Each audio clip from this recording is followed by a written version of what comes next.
Здравейте хора, днес ще се бладисам. Причината за облеклото ми, защото естествено по пижама е най-доброто облекло за пред YouTube. И да, реших да си махна омбрето, защото вече просто ми мръзна и мисля, че стана да му бе. И ще се направя така. Следвам примера на Беби Мирелка. Ама да, както и да е. В смисъл, на камерата наистина изглежда черно, обаче е натурално кафяво. Добре.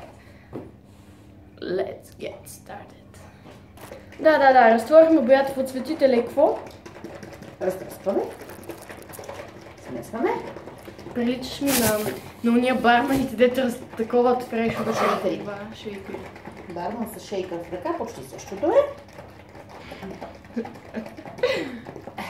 Да, едно към едно. Готови сме.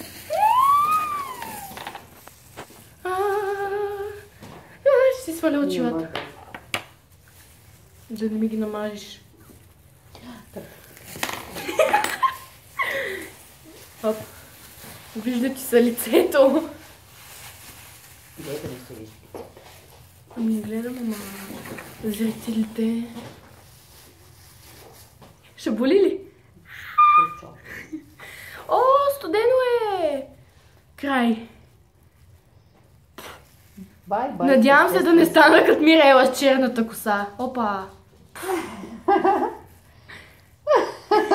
Какво се смееш? Ау! О, студено ми е на главата!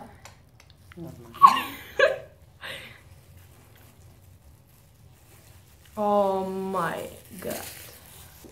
Някои хора, когато си бладисват косата си, бладисват и веждите. Твоите вежди са естествени. В смисъл няма да ми се различава много от веждите. Не би трябвало никакъв.